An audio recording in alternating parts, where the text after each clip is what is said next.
तो फाइनली पिछले एपिसोड में जियान की मुलाकात हो चुकी थी गॉडेस याओजी से। हाउएवर कुछ ही समय में जियान ये पता लगा लेता है कि एक्चुअली में गॉडेस याओजी नहीं है, बल्कि ये था वो सेकंड इविल गॉड। अब सवाल ये है कि क्या इसने याओजी की बॉडी को ऑक्यूपाई किया है या फिर मामला कुछ और ही है। तो चलो हम इस रहस्य को हल करेंगे इस एपिसोड में। अगर आप चैनल पे नए आ रहे हो तो डू कंसिडर सब्सक्राइबिंग अस और वीडियो को भी डेफिनेटली लाइक करना अगर आपको ये पसंद आता है। ये उस आसमान का सीन होता है जहाँ पे दोनों पार्टीज का अटैक्स बैम बैम बैम के साउंड से एक दूसरे से टकराते हैं। चीज होती है वो काउंटलेस फेरोशियस रिपल्स शॉकवेव्स हर दिशा में फैली थी। वो जाके ऐसे विस्फोट की वैसे पूरा डीमन सप्रेशन प्रिजन अपनी असलियत को दिखाता है। जहाँ पे बात रही दोनों पार्टीज के अटैक्स की तो ये बराबरी पे एक दूसरे को कैंसिल कर देते हैं। हमें भूलना नहीं चाहिए कि जियान का वो अटैक डेमीगॉड लेवल का था, लेकिन उसे फेक याओजी ने डिस्ट्रॉय कर दिया। फेक याओजी के चेहरे पे आती कंटेम्पचुअस स्माइल, वहीं पे शरीर के आसपास के स्कारलेट ब्लड एनर्जीज घूमती हैं जैसे वो अन्य को डीमंस डांस कर रहे हो।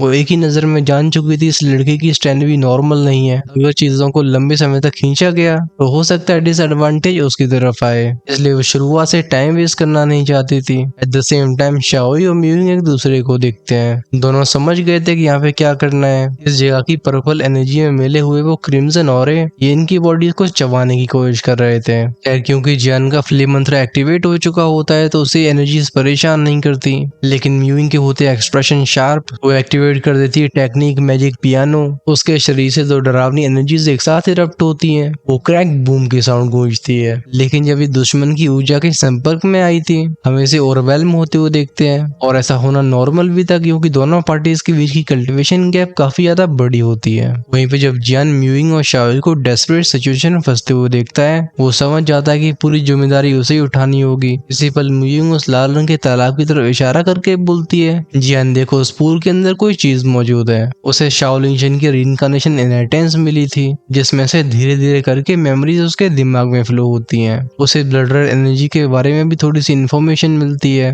म्यूइंग को ऐसा लगता है कि इस ब्लड रेड पूल के अंदर का वो डीप चिली ऑरा इसमें एक होली फ्लक्चुएशन भी मिली हुई है, जैसे ये पूरी तरीके से ईविल ना हो। लेकिन इससे पहले तीनों और कुछ सोच पाते वो फेक याओजी करती है फिर से हमला। उसका ब्यूटीफुल चेहरा भरा होता है विशेष किलिंग इंटेंट से और उसके हाथ घूमते हैं। अगली पल स्पेस में गूंजती हैं हम की आवाजें। जगह जगह के वर्ड को चीर कर निकलती हैं लाल रंग की कॉर्प्सेस। इनमें से हर एक कॉर्प्स की आंखें बिल्कुल लाल थी और शरीरों को ढक रखा होता है टेरिफाइंग इविल लाइंस ने। ये मंजर ऐसा लगता है जैसे दुनिया में सच में हेल आ चुका हो। रिमिंग की आवाजों से रिलीज होने वाला उनका वो ब्लडी ऑरा ये सीधा जियान की टोली को निशाना बनाता है। कहने को तो ये जगह बाहर से बस एक हॉल थी, लेकिन अंदर से होती एक इंडिपेंडेंट दुनिया जहाँ पैनी हवाओं के साथ साथ ग्लूमी ऑरे मौजूद थे। यह सब कुछ एक्सट्रीमली जानलेवा लगता है। फेक याओजी कोल्ड आवाज में कहती है वन कॉर्प्स डायनेस्टी।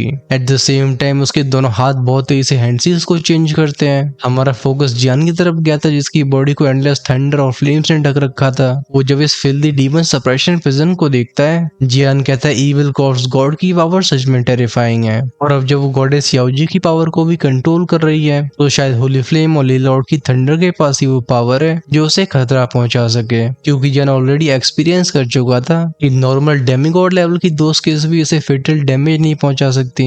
उसके हाथ में जो थंडर एम्पर स्क्रिप्चर था यानी कि थंडर गॉड की वो किताब, जियान इसके पन्ने को पलटता है। एक ही बार में स्पेस में गूंजती हैं जी जी की आवाजें। वो एंडलेस थंडर फोर्स निकलती है। जब वो पास आने वाली इविल कॉर्प्सेस इनके संपर्क में आती हैं तुरंत ही डिसइंग्रेट होने लगी थी। द सेम टाइम जियान की होली फ्लेम भी पीछे नहीं रहती। ये इस दुनिया को दो हिस्सों में बांटने लगती है जहाँ पे एक तरफ इविल हो रहा था तो दूसरी तरफ होती है ऑप्रेसिव होली फ्लेम। जब ये दोनों सुप्रीम पावर्स एक दूसरे में मिलती हैं तो इवन वो फेक याओजी भी अपनी आंखों में डर को दिखाने लगी थी। वो किलिंग इंटेंट से भरी आवाज में चिल्लाती है किल हिम। ये शब्द लेके आए होते हैं मर्डर ऑरे के सैलाव को जो कि स्पेस को भी डिस्टॉर्ट कर देते हैं। उसके ऐसे ऑर्डर्स को सुन के ऐसा लगता है उन ब्लड कॉर्प्सेस के अंदर से सारा डर गायब हो गया हो। ये किसी सुनामी की तरह जियान की तरफ बढ़ती हैं, गूंजती हैं पफ पफ की आवाजें। ये सब इससे पहले जियान के 1000 मीटर के दायरे में भी एंटर कर पाती। वो जज शाबू की आवाज से बढ़ने वाली होली फ्लेम और थंडर गॉड स्क्रिप्चर की फोर्स ये इन्हें हवा में उठा के तबाह करने लगती हैं। इन कॉर्प्सेस की राख भी नहीं बचती है। लेकिन भले ही जियान इन कॉर्प्सेस को तबाह कर रहा हो वो फेक याओजी जिसके पैरों के नीचे गोल गोल ब्लडी समुद्र इकट्ठा हो रहा था वो किसी सुप्रीम इविल गॉड की तरह दुनिया को देखती है जिसके एक कैजुअल इशारे पे वर्ल्ड डिस्ट्रॉय हो जाएगा। लेकिन अजीब बात ये थी कि भले उसकी पावर कितनी भी टेरिफाइंग हो, इस डार्क सेक्रेट अवेस के किनारे की जो क्रिस्टल वॉल थी जो बनी होती होती है पर्पल क्रिस्टल से। ये यिन कॉर्प्स इविल गॉड उसे बिल्कुल हिला नहीं पाती। इस पॉइंट पे आते आते जियान भी अब हेजिटेट नहीं करता है। उसके एक हाथ में अपीयर होती है ओरियन होली फ्लेम फोर्स, तो दूसरी तरफ ग्रे थंडर फोर्स कंडेंस करके एक लिक्विड में बदल जाता है। फिर जब ये दोनों पास में आते हैं तो गूंजती ची ची ची की आवाजें। जियान रोर करता है फायर लेशियन। होली फ्लेम के संपर्क में आती ग्रे थंडर पल्स करती है जैसे कोई दिल धड़क रहा हो। फिर जियान के शरीर को ढक लेता है ग्रे थंडर आर्मर। इस थंडर आर्मर में ऐसा डेथली ऑरा भरा हुआ था जो कि किसी भी चीज को दफन कर दे। एट द सेम टाइम जियान के पीछे के वर्ड में से निकलते हैं थंडर पावर के ट्रेसेस। ये रेशे एक दूसरे में मिलकर बनाते हैं एक डिवाइन थंडर थ्रोन को। इस मोमेंट में थ्रोन अपीयर हुआ था। जियान की बॉडी से निकलने वाली फ्लक्चुएशंस डेमिगॉड 2 स्किल के लेवल पे चली जाती हैं। वो आसपास का थरथराने वाला स्पेस भी थम सा गया था। फिर अपने सिर को उठा के कहता है tomb of thunder emperor, throne of fire fuse for me, the flame thunder god system. Instant में शब्द उसके होठों से निकले होते हैं। दोनों रिपल्स एक दूसरे में मिलती हैं। ये थी तो डेमिगॉड लेवल की पावर्स जो कि फ्यूज हो रही थी, और इनके संपर्क पे आने से जो रिपल्स फैलती हैं वो रियलिटी के फैब्रिक को डिसइंटीग्रेट करने लगती हैं। ऐसा फ्यूजन जियान की होली फ्लेम से भी ज्यादा कठिन था। वो दांती मींच लेता है। आखिरकार भले ही भारी दुनिया की नजरों में ये चीज बहुत ही शानदार लग रही हो, लेकिन जियान ही जानता था कि उसे कैसे दर्द को सहना पड़ रहा है। हर एक मिली सेकेंड के साथ ये फ्यूजन और भी ज्यादा कंप्लीट हो रहा था। फाइनली जब ये सफल हुआ था तो एक डिवाइन फ्लेम सोल शैडो जो नाई हुई होती है एंडलेस थंडर की लाइट में, ये किसी ट्रू किंग की तरह डिसेंड होती है। सबके कानों में वूइंग ओम थ्रम की आवाजें जाती हैं। हालांकि इस डिवाइन फ्लेम सोल शैडो से निकलने वाला ऑरा ये देखने में बहुत वॉलेंट नहीं लगता, लेकिन वो मिस्टीरियस रिपल्स तीनों की रूह को हिला के रख देती हैं। हाउएवर सच्चाई ये भी थी कि ऐसी पावर को समन करने के लिए जिया ने अपनी रिइंकार्नेशन स्ट्रेंथ का ऑलमोस्ट पूरा इस्तेमाल कर लिया था।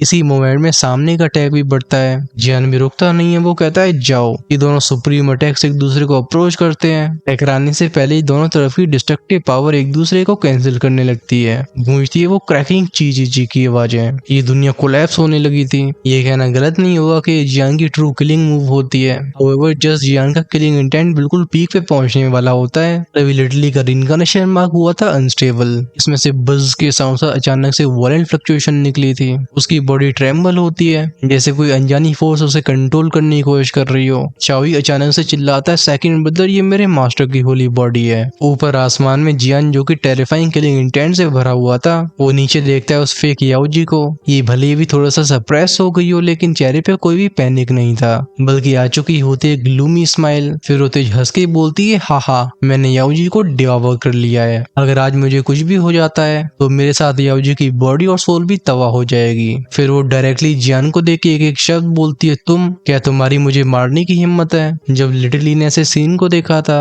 वो समझ गया था कि वह हेजिटेशन का समय नहीं बचा है। उसका शरीर ऊपर उठ के जियान के बगल में आने लगता है और वो चिल्लाता है मास्टर जागो। उसकी रिइंकार्नेशन सीरीज से निकलने वाली पर्पल पावर इसी तरह जुज की आवाज से शूट हो जाती है फेक याओजी की बॉडी की तरफ। एक ही पल में वो चकाचौंध करने वाला पर्पल ब्रिलियंस ये फेक याओजी को ढक लेता है। फिर उस तेज रोशनी में से एक सोल शैडो निकली थी।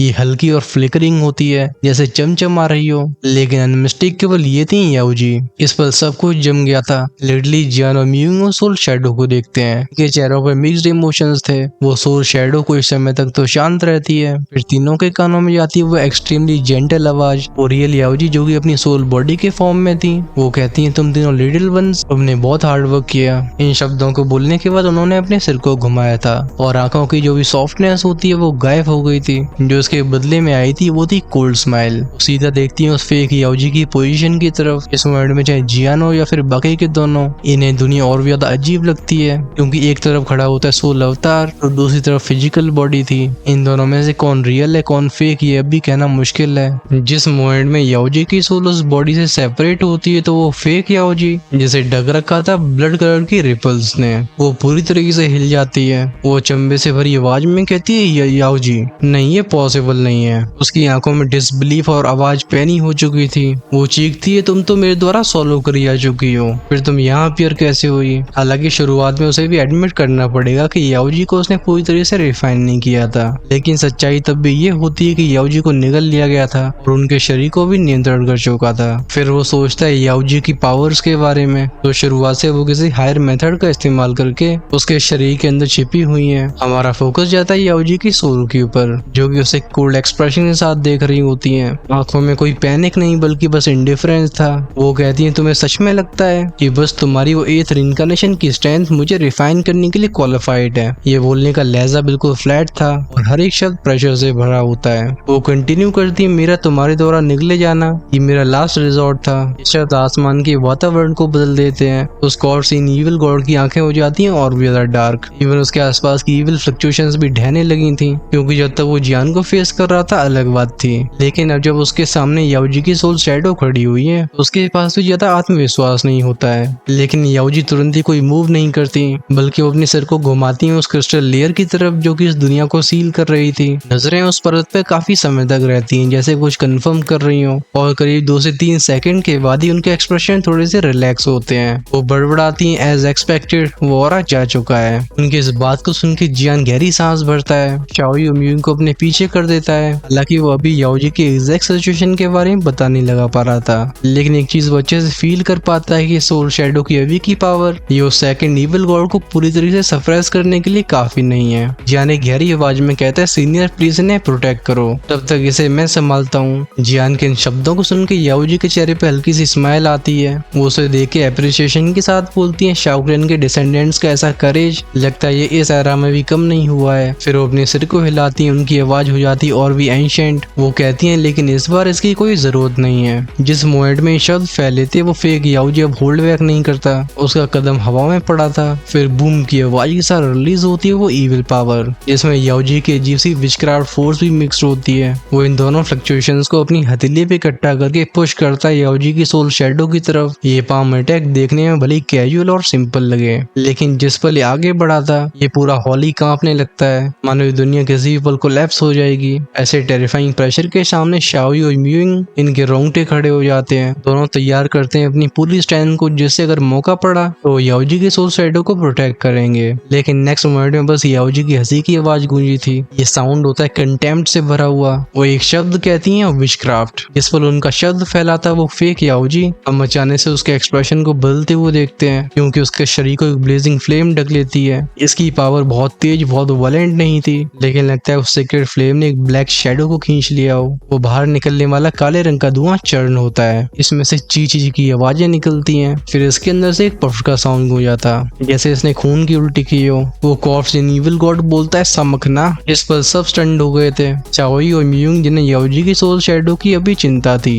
ये अपने आप को मूर्ख समझने लगते हैं, क्योंकि याओजी की सोल शैडो की बस एक कैजुअल स्ट्राइक ने उस सेकंड इविल गॉड को अपनी बॉडी से फोर्सफुली बाहर निकाल दिया था, और तो सिंगल अटैक ने उसकी काफी खराब हालत भी कर दी होती है। ये स्ट्रेंथ सच में टेरिफाइंग है। हम याओजी की सोल शैडो को ट्रेम्बल होते हुए देखते हैं। फिर वो इंस्टेंटली लौट आती है अपने शरीर में। जो सामने खड़ी होती हैं वो थी रियल याओजी, जिनके एक्सप्रेशन काम और साइलेंट थे। उनकी नजरें अपने आगे की कॉर्प्स इन इविल गॉड को देख रही होती हैं, जो कि ब्लैक मिस्ट के अंदर था। याओजी कहती है, corps in evil God it's over. लेकिन इस पॉइंट पे पहुंच जाने के बाद भी कॉर्प्स इन इविल गॉड अपनी कोशिशों को बंद नहीं करता है। वो धारता है अनविलिंगनेस और हेट्रेड से भरी आवाज में। वो कहता है, याओजी अगर तुम सच में मुझे रेस करना चाहती हो तो मैं तुम्हें इस जगह पे हमेशा हमेशा के लिए कैद कर दूंगा। क्लियरली अभी समझ नहीं पा रहा था कि क्यों ये याओजी, जिन्हें शुरुआत में उसने सॉलो कर लिया था और जो उस समय पे इतनी पावरलेस लग रही थी, उनकी स्ट्रेंथ इस समय इतनी ओवरवेलमिंग है। आखिर इस सब के पीछे कैसा सीक्रेट छिपा हुआ है। लेकिन अभी सच्चाई मैटर नहीं करती थी,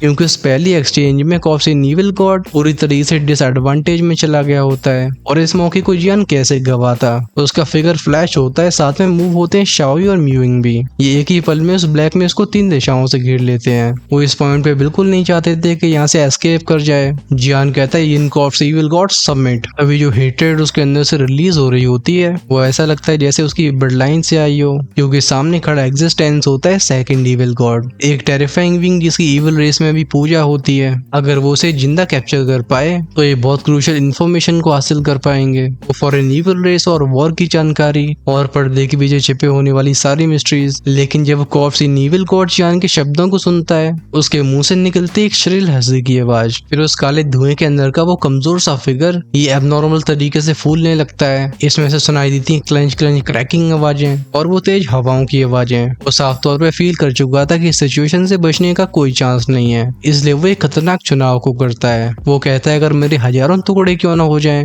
मैं तब भी तुम सबको खुशी से जीने नहीं दूंगा। इस इन कॉर्प्स इविल गॉड के डेथ स्ट्रगल को देख के एक पल के लिए तो शाओयू, म्यूइंग और जियान भी थोड़ा सा हेस्टेट करते हैं। फिर इन तीनों के अंदर की दर्जनों होली फ्लेम्स ये तमाशा वो बैंग बैंग बैंग की आवाज़ों के साथ इरप्ट हो जाती हैं। ये बनाती है एक बहुत बड़ी एंशिएंट फ्लेम फॉर्मेशन को, जो कि सीन कॉर्प्स इविल गॉड को प्योरीफाई करने लगी थी। स्पेशली जियान की होली फ्लेम की पावर कुछ ज्यादा ही ओवरवेलमिंग होती है। ये हेवन और अर्थ को डिस्ट्रॉय करने के लिए काफी थी। इसके खिलाफ इवन यिन कॉर्प्स इविल गॉड के पास भी रेजिस्ट करने का मौका नहीं था। वो होली फ्लेम पैटर्न्स उसके शरीर को पूरी तरह से बांध देते हैं। ऐसा लगता है जैसे अभी सब कुछ खत्म हो गया हो। हाउएवर इसी इंस्टेंट में यिन कॉर्प्स इविल गॉड, जो कि कुछ पलों के लिए शांत होता हुआ दिखाई दिया था, उसकी रूह की गहराइयों में से निकलती एक भयानक रोर की आवाज, वो रॉ साउंड हेवन और अर्थ को हिला के रख देता है। वो चिल्लाता है, corpse blood talisman explode, demon crossing over the shore, great will with my power as sacrifice descend into this world and destroy everything. उसकी रूह को दहला देने वाली आवाज पूरी दुनिया में फैल गई थी।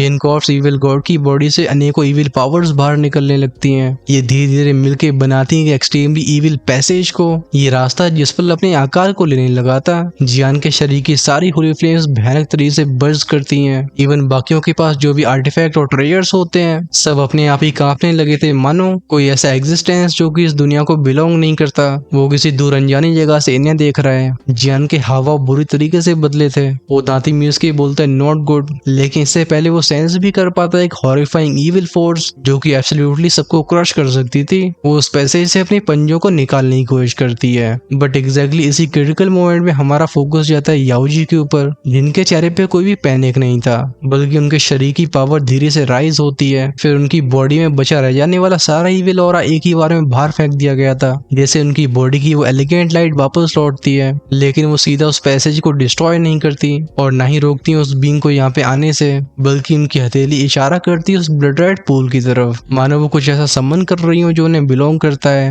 वो इंतजार करती है चुपचाप से, इंतजार उस इविल एंटिटी के अपीयर होने का। जब जियान की टोली गॉडेस याओजी को ऐसे बर्ताव करते हुए देखती है, इनकी इंस्टिंक्ट चीखती है कि कुछ टेरिफाइंग आ रहा है। शाओई चिल्लाता है मास्टर, वहीं पे म्यूइंग बोलती है योर मैजेस्टी। हर एक सेकंड के साथ उस पैसे से निकलने वाला ऑरा और भी टेरिफाइंग होता जा रहा था। जैसे यिन कॉर्प्स इविल गॉड ने अपनी काउंटलेस इविल ओरिजिन्स को इस्तेमाल करके एक ऐसे सुप्रीम एग्जिस्टेंस को बुलाया हो जिसके वजन को ये दुनिया भी झेल नहीं पा रही है। शाओई एक डरी हुई आवाज में पूछता है, मास्टर ये क्या चीज है? ऐसी पावर इतनी ज्यादा टेरिफाइंग होती है? ये उसके दिमाग को कंफ्यूजन में डाल रही थी। इवन इसे रेस करने का विचार भी इकट्ठा करना मुश्किल होता है। फोकस जाता है याओजी के ऊपर, जिनके आसपास की एनर्जी इकट्ठी हो रही होती है। वो चुपचाप से खड़े होकर देखती है उस एंडलेस अविस को। फिर उनकी आवाज सुनाई देती है कि यिन कॉर्प्स इविल गॉड, इसने अपनी लाइफ को कीमत के रूप में अदा किया है और forcefully extraterrestrial evil race के ट्रू किंग को समन कर लिया है। ये उनकी आंखें और भी कोल्ड हो जाती हैं। वो आगे बोलती हैं, लगता है वो हम सबको अपने साथ ले जाना चाहता है। बगल में खड़ी हुई म्यूइंग भी अपने सिर को उठाती है। अभी उसका चेहरा डाउट से भरा हुआ था। वो पूछती है, क्या ये सो कॉल्ड 7 इविल गॉड्स ये एक्स्ट्रा टेरेस्ट्रियल इविल रेस के ऑलरेडी किंग्स नहीं है? ये सुन के याओजी के एक्सप्रेशन काम रहते हैं, लेकिन उनके शब्द सबके दिलों को डुबाने के लिए काफी थे। वो बताती है, हाँ ये 7 इविल गॉड्स, इन्हें एक्स्ट्रा टेरेस्ट्रियल इविल रेस में भी टेरिफाइंग कहा जा सकता है, लेकिन अगर उन ट्रू मॉन्स्टर्स की आंखों से देखा जाए तो ये 7 इविल गॉड्स भी बस थोड़े से बड़े कीड़े हैं। इन इविल गॉड्स की ओरिजिन्स आती है 17 होली रेसेस से। सुन के जियान की आंखें पैनी हो गई थी, क्योंकि ये शब्द उसके अंदर एक अजीब सी मैडनेस को जगा रहे होते हैं। वो पूछता है, सीनियर ये सो कॉल्ड होली रेसेस है क्या? याओजी छिपाती नहीं है, वो एक्सप्लेन करती है कि holy races 17 holy races extraterrestrial evil race के ट्रू कोर, इनकी स्ट्रेंथ, वो फाउंडेशन जिसका इस्तेमाल करके ग्रेट 1000 वर्ल्ड की पीक पावर से टकराते हैं। वो थोड़ा सा रुक के आगे कहती हैं, इन 17 होली क्लैंस की पावर इविल गॉड से भी ऊपर हो सकती है। इन शब्दों को सुन के तीनों के दिल हैवी हो गए थे। तो ये थी एक्स्ट्रा टेरेस्ट्रियल इविल रेस की ट्रू टेरिफाइंग फाउंडेशन। इन्हें शुरुआत में व्हाइट और रेड किंग के बीइंग सी इविल रेस में टॉप पे दिखाई देते हैं। फिर इन्हें खबर मिलती है 7 इविल गॉड्स के बारे में, लेकिन लगता है इनके ऊपर भी कई हायरार्कीज मौजूद हैं, वो और भी हॉरिफाइंग एंटिटीज। तभी फोकस गया था म्यूइंग के ऊपर, जो अचानक से याओजी के करीब जाती है। सरप्राइजिंगली उसके एक्सप्रेशन काम हो जाते हैं। वो फिर याओजी के कानों में फुसफुसाती है कुछ शब्दों को जिन्हें बाकी के लोग सुन नहीं पाते। याओजी म्यूइंग को एक मोमेंट के लिए देखती हैं, फिर उनके ब्यूटीफुल चेहरे पे हल्की सी स्माइल अपीयर हुई थी। वो बोलती हैं, यू लिटिल गर्ल, तुम्हारे पास सच में बहुत आइडियाज हैं। बात साफ होती है कि याओजी और म्यूइंग ये एक हिडन एग्रीमेंट में पहुंच चुके होते हैं। फिर गॉडेस याओजी ने अपनी हथेली को घुमाया था। कान में जाती एक तेज जूम की आवाज। ये एंडलेस अवेस ट्रेम्बल होता है। फिर सैलाब की तरह इसमें से रोशनियों के धागे निकलने लगते हैं। हालांकि शुरुआत में देखने में तो ये पतले और अनरियल से लग रहे थे, लेकिन जो चीज इनके अंदर से आ रही थी वो था टेरिफाइंग प्रेशर। इसमें होली इविल और भी कई तरीके के और मौजूद होते हैं, जैसे सारी पावर्स को मिला के एक डीमन को बनाया गया हो। फिर सारी ऊर्जा खिंचती है उस रास्ते की तरफ जिसे खुद को सैक्रिफाइस करके इनको ऑफ इविल गॉड ने बनाया था। धीरे धीरे कंडेंस होता है एक पतला सा फिगर। इस पर फिगर दिखाई दिया था शाओई की आंखें भर गई थी टेरर से और उसकी रिइंकार्नेशन सील भी ट्रेम्बल होने लगती है जैसे किसी भी पल ढह जाएगी। वो चिल्लाता है मास्टर वो यहाँ पे आ गया। इवन जियान जैसे कई डेजलिंग पावर से ढक रखा था वो भी इस फिगर को देख के स्टन्ड हो चुका होता है, क्योंकि इस बीइंग का ऑरा इवन डीमन एम्पर से भी ज्यादा स्ट्रॉन्ग था, शायद थंडर लॉर्ड से भी ज्यादा ऊंचा।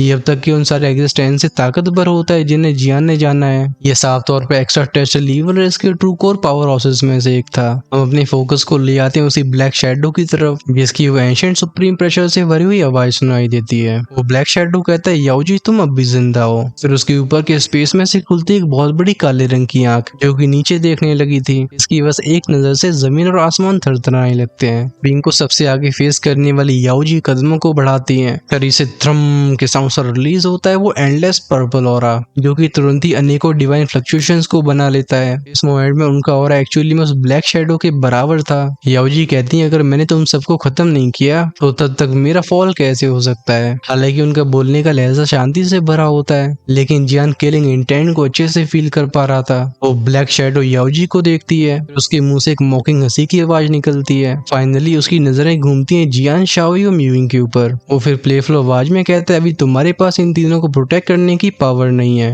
इन तीनों में से बस तुम दो को ही लेके जा सकती हो और ये विकल्प तुम्हारे ऊपर है। जिस मोमेंट में उसके शब्द फैलते हैं याओजी के बगल का खूनी लाल तालाब था इसका पानी तेजी से वाइब्रेट होने लगा था जैसे कोई चीज बहुत तेजी से ऊपर आ रही हो। जब याओजी को क्रूअल चॉइस दी जाती है तो वो परेशान होने की जगह पे बस एक स्माइल पास करती है। फिर वो अपने सिर को घुमा के देखती है बगल में खड़ी म्यूइंग की तरफ और एक जेंटल आवाज में कहती है बच्ची अब तुम्हारी बारी। अनएक्सपेक्टेडली म्यूइंग के एक्सप्रेशन अभी बहुत काम थे। उसके कदम बढ़ते हैं वर्ड पे। फिर एक कमजोर सा ऑरा जैसे कोई जलती हुई तितली ये धीरे से उसके शरीर से उठाता, लेकिन इसी मोमेंट में जियान को कुछ गलत महसूस होता है, कुछ बहुत ज्यादा गलत, क्योंकि जो ऑरा म्यूइंग की बॉडी से रेडिएट हो रहा होता है वो ऐसे व्यक्ति का नहीं था जो लड़ने के लिए तैयार हो, बल्कि ये फ्लक्चुएशंस होती हैं खुद को जलाने की। म्यूइंग याओजी की तरफ देख के बोलती है अगर हमें इनफ पावर को हासिल करना है तो उसके बराबरी कीमत भी चुकानी होगी। तो उसकी आंखें होती बिल्कुल स्थिर जैसे इनमें कोई हेजिटेशन न हो। वो कहती है सीनियर मैं उम्मीद करती हूँ कि आप अपने शब्दों पे वापस नहीं लौटोगे। चलो अब समय आ चुका है एक्शन लेने का।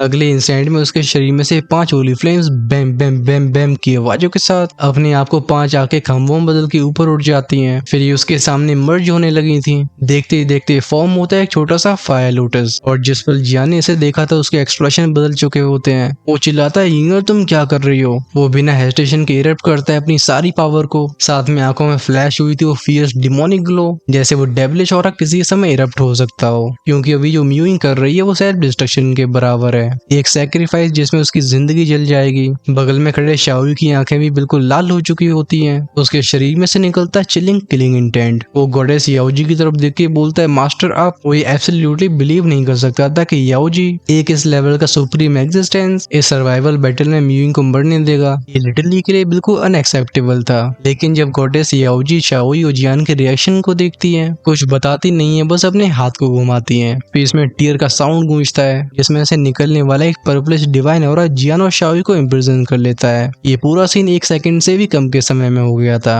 इस पल दोनों को ऐसा लग रहा होता है जैसे बिल्कुल इंसान बन चुके हों। इनकी कोई भी पावर बिल्कुल काम नहीं आती, ना ही हिल पा रहे थे ना ही आजाद हो पाते हैं। बस आंखों में भरा होता है वो एंडलेस रेज। दूसरी तरफ म्यूइंग का सेल कंबशन, उसकी बॉडी सोल ब्लड धीरे धीरे पिघलने लगता है और ऐसा करने वाली उसकी 5 होली फ्लेम्स थी जिनकी चमक हर एक सेकंड के साथ और भी सेक्रेड और भी होली होती जाती है। दूसरी तरफ जब वो मॉन्स्टर्स ब्लैक शैडो ऐसे सीन को देखता है उसके चेहरे पे रिडिक्यूल भरा एक्सप्रेशन आया था, क्योंकि उसकी आंखों में यिन ऑफ इविल गॉड सफल हो गया है। उसने अपनी लाइफ को सैक्रिफाइस के रूप में यूज करके खुद को यहाँ पे सक्सेसफुली बुला लिया था और अब जब यहाँ पे आ ही चुका है तो नेचुरली कुछ ब्याज को लेके तो जाएगा ही। वो ब्लैक शैडो बोलता है होली फ्लेम की ब्रिलियंस 5 होली फ्लेम्स ये जल के सेकंड रियल में जाने की कोशिश कर रही है। फिर वो थोड़ा सा रोके डिस्डेनफुल आवाज में कहता है तो क्या। उसके इन शब्दों पे पीछे का आसमान डार्क हुआ था। वो अनेकों इविल पावर स्पेस को चीर के बनाते हैं ह्यूज इविल हैंड को जो म्यूइंग के कमजोर से शरीर की तरफ स्मैश हो गया था। वो ब्लैक शैडो फिर से बोलता है स्ट्रगल करने का क्या मतलब, तुम चाहे कितना भी कल्टिवेट कर लो लेकिन इस गैप को कभी नहीं भर पाओगे, इसलिए अपने खून का इस्तेमाल करके सीड को वर्शिप करो।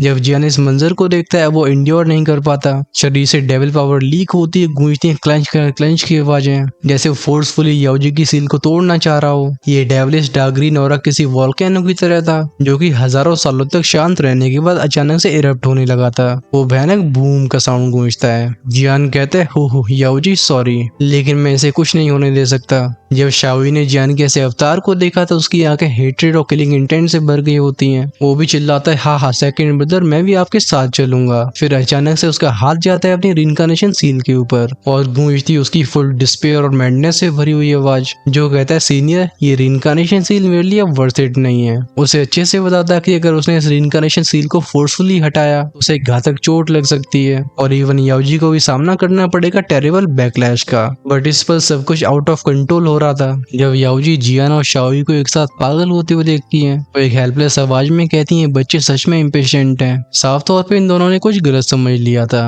वो सोचती हैं क्या उस बच्ची ने पहले इन्हें सच्चाई नहीं बताई। कुछ समय पहले जो बात म्यूइंग ने उनके कानों में कही होती है वो मौत की ख्वाहिश नहीं थी, बल्कि म्यूइंग ये टेस्ट करना चाहती थी कि क्या उस आर्टिफैक्ट को कंट्रोल किया जा सकता है, क्योंकि इसके बारे में सोलिटर लॉर्ड ने पहले उसे चेतावनी दी होती है। ग्रेट थाउजेंड वर्ल्ड के सारे डिवाइन आर्टिफैक्ट्स में जो उसके लिए सबसे ज्यादा सूटेबल है वो प्रिसाइसली यही था और इसीलिए वो डेस्परेटली सेल्फ कंबशन मेथड का इस्तेमाल कर रही होती है। क्योंकि अगर कोई इस 9th रैंक डिवाइन आर्टिफैक्ट को ऑब्जर्व करना चाहता है तो उसे अपनी लाइफ एनर्जी को गाइड के रूप में इस्तेमाल करना होगा। ऑफ कोर्स क्या ऐसी कोशिश करने के बाद भी कोई सफल होगा, ये रही किस्मत की बात। अच्छी बात ये कि पास्ट में भी याओजी ने ऐसी मेथड का इस्तेमाल करके इस चीज को कंट्रोल किया था। वहीं पे आर्टिफैक्ट की बात करी है जो कि उस पूल में छिपा हुआ है। ये ह्यूमन वर्ल्ड के टॉप डिवाइन इंस्ट्रूमेंट्स में से एक था, एक 9th rank sacred musical instrument. इसे कहीं न कहीं डीमन वर्ल्ड के मैजिक पियानो जैसा कहा जा सकता है, लेकिन इसकी पावर और एसेंस दोनों ही बिल्कुल अलग स्तर पे होते हैं। इसलिए भले जियान के रिएक्शन ने याओजी को सच में सरप्राइज कर दिया हो, लेकिन वो जिस लेवल की चीजों को देख पाती हैं वो नेचुरली जियान के लिए पॉसिबल नहीं था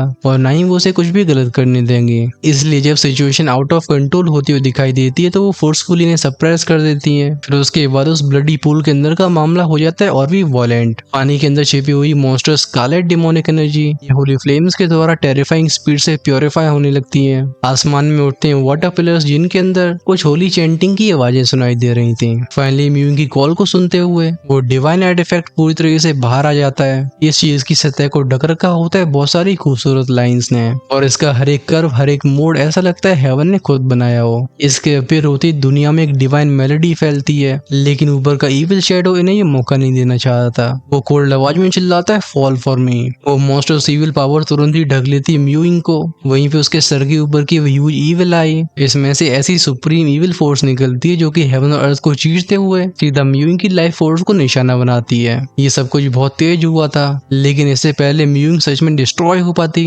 उसके माथे के बीच में कुछ ट्रेम्बल होता है। ये देखे याओजी के एक्सप्रेशन भी थोड़े से इंटरेस्टिंग हो जाते हैं। फिर वो अपनी क्लियर अथॉरिटी से भरी आवाज में कहती है फू शिंगशिन सैंक्टिफाई। ये शब्द जिस पर उनके होठों से निकलते हैं वो नीचे का तालाब बहुत तेजी से ग्लो करता है। सुप्रीम ग्लो ने सीधा म्यूइंग की बॉडी को ढक लिया था। ये रोशनी इतनी इंटेंस इतनी चकाचौंध करने वाली थी वो इविल पावर इसके पास भी नहीं आ पाती, इससे पहले प्योरीफाई हो जाती है। वहीं पे म्यूइंग जिसका शरीर ऑलमोस्ट पिघल गया होता है वो धीरे धीरे करके बदलने लगती है, चाहे उसकी सेल बर्निंग या सैक्रिफाइस जैसा पोस्चर। ये सब कुछ किया गया था उस सीक्रेट ग्लो को बाहर निकालने के लिए। हालांकि जियान अभी देख नहीं पाता है कि उस चमक के अंदर क्या चीज मौजूद है, लेकिन जो होली ऑरा इस दुनिया को भरने लगा था तो उसकी वजह से जियान की खुद की होली फ्लेम्स डांस करने लगती हैं और कांपती तो उसकी गॉड एग्जीक्यूशन रूलर भी है। जियान कहता है ह्यूमन वर्ल्ड का एक आर्टिफैक्ट। फिर उसका शरीर जो कि म्यूइंग की तरफ बढ़ रहा था वो अचानक से रुकता है, क्योंकि वो अपनी सोल परसेप्शन से फील कर पाता है कि उस सीक्रेट लाइट के अंदर मौजूद म्यूइंग ट्रांसफॉर्म हो रही है। ये एक तरीके का सब्लिमेशन होता है।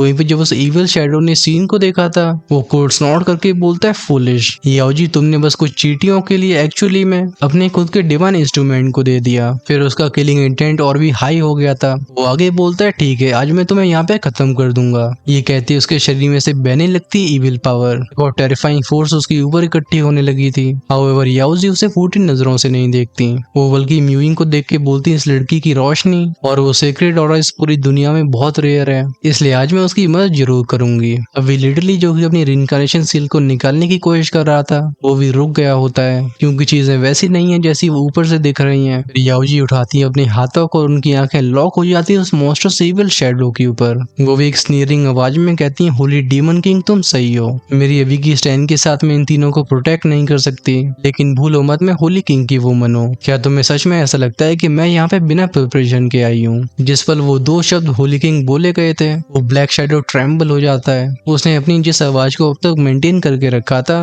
वो अचानक से डिस्टॉर्ट होने लगती है, जैसे इन दो शब्दों ने उसकी मेमोरीज के सबसे गहरे डर को बाहर निकाल दिया हो। वो भी कांपती हुई आवाज में कहता है, इम्पॉसिबल, होली किंग को तो हमारी एक्स्ट्रा टेसल इविल रेस ने घेर के पूरी तरीके से खत्म कर दिया था, फिर उसके पास तुम्हें देने की एक्स्ट्रा पावर कहाँ से आएगी? लेकिन याओजी डायरेक्टली आंसर नहीं करती, वो बस जियान की तरफ देख के कहती है, गॉड एग्जीक्यूशन रूलर अपनी जगह पे आओ, रिइंकार्नेशन सील अपनी जगह पे आओ। एक ही इंस्टेंट में जियानो या फिर शाओजी दोनों की बॉडीज में से निकलती दो मेजेस्टिक शैडोज जो फर्स्ट गॉड एग्जीक्यूशन रूलर और रिइंकार्नेशन सील थी। ये सीधा जाके चुपचाप से याओजी के आसपास घूमने लगते हैं जैसे उसकी रखवाली कर रहे हो। फाइनली उनका शरीर आसमान में उठने लगा था और इस दुनिया में गूंजती उनकी प्राइड से भरी हुई आवाज। वो कहती है, होली डीमन किंग तुम जानते हो मेरे पीछे कौन खड़ा हुआ है? क्या तब भी तुम्हारी मेरे साथ इंटरफेयर करने की हिम्मत है? इस मोमेंट में वो रिइंकार्नेशन सील उनसे पूरी तरीके से मर्ज हो गई होती है। बॉडी में से थ्रमिंग आवाजों के साथ नया ऑरा रिलीज होता है। ये स्ट्रेंथ बार बार राइज होती है। वो तब तक नहीं रुकती जब तक वो 9th रिइंकार्नेशन के पीक के बहुत करीब नहीं पहुंच जाती।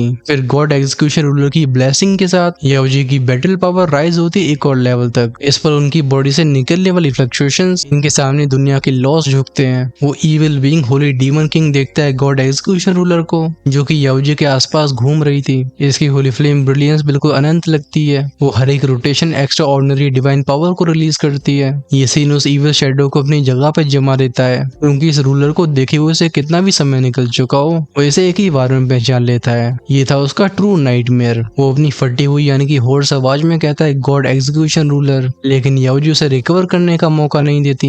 उनकी बॉडी से निकलने वाला वो पर्पल मिस्टीरियस ऑरा ये मिलता है रोटेट होने वाली रूलर से। फिर याओजी कोल्ड आवाज में कहती है, उस ग्रेट वॉर में हमारे ग्रेट 1000 वर्ल्ड ने जो कीमत चुकाई है क्या तुम मुझे उसे याद दिलाने की कोशिश कर रहे हो? डीमन किंग अगले युद्ध में मैं मेक श्योर करूंगी कि तुम्हारी प्रजाति इस ब्रह्मांड से खत्म हो जाए। ये सुन के होली डीमन किंग अचानक से तेजी से हंसता है। गूंजी थी उसकी कोल्ड ऑपरेसिव हंसी की आवाज, तो चलो देखते हैं क्योंकि अगले वॉर में तुम्हें प्रोटेक्ट करने के लिए शाओ क्लैन के वो सुप्रीम एक्सपर्ट्स नहीं है। मैं देखना चाहूंगा कि ग्रेट 1000 वर्ल्ड के कितने लोग मेरे सामने खड़े हो पाते हैं। जब हम अगली बार मिलेंगे तब ये धरती और आसमान खून से रंगा होगा। खैर उसके शब्द चाहे कितने भी घमंड से भरे हों लेकिन ये बोलते हुए भी वो अपने कदमों को पीछे ले रहा था क्योंकि अब यहाँ पे उसकी रुकने की हिम्मत नहीं होती है। भले उसे समन करने के लिए सेकंड इविल गॉड ने खुद को सैक्रिफाइस कर दिया हो, बट जब वो याओजी को गॉड एग्जीक्यूशन रूलर को पकड़ते हुए देखता है तो उसे भी ऐसा लगता है कि उसकी जीत के बहुत कम चांसेस हैं। इसलिए वो धीरे से इस दुनिया से डिसअपियर होने लगता है। लेकिन लगता है याओजी उसे परमिशन नहीं देती।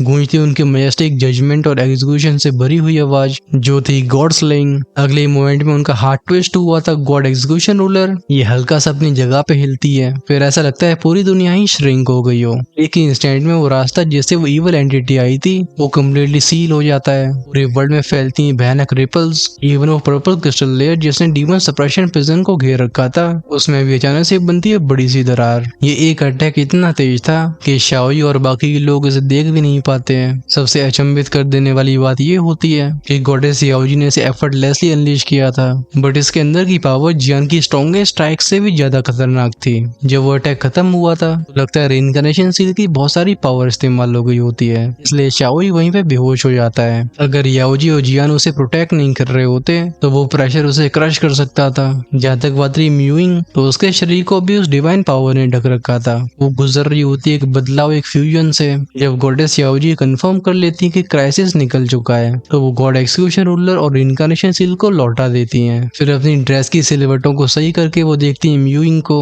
उनका वो प्राउड पोस्चर और फ्लॉलेस कर्व्स ये दुनिया की किसी भी ब्यूटी को पीछे छोड़ने के लिए काफी था। फिर वो कहती हैं, ठीक है खतरा टल चुका है, अब तुम दोनों के पास जो भी डाउट्स हैं वो पूछ सकते हो। इन्हें तुम वो रिवॉर्ड समझो जो मुझे सेव करने के लिए आने के बदले में मिल रहा है। अब इससे पहले जियान सवाल पूछना शुरू करे जो कि ऑफ कोर्स उसके दिमाग में बहुत सारे हैं। चलो हम देते हैं एपिसोड को पूर्ण विराम क्योंकि बोलते बोलते मेरे गले से लेके पीठ तक दर्द होने लगा है। आप अपने भाई के एफर्ट्स को अप्रिशिएट करने के लिए वीडियो को लाइक कर सकते हो। वहीं पे जो नेक्स्ट एपिसोड को आज शाम को ही देखना चाहते हैं उनके लिए चैनल की मेंबरशिप्स ओपन है। आप जैसे ही किसी भी लेवल को ज्वाइन करते हो हर शाम को जो अर्ली एक्सेस एपिसोड रिलीज होते हैं वो आपके लिए अवेलेबल होने लगेंगे। ज्वाइन का ऑप्शन मिलेगा चैनल की होम पेज पे। वैसे इस एपिसोड एपिसोड के बारे में क्या ख्याल है कमेंट्स में जरूर बताना। मैं तब तक आपसे लेता हूँ विदाई।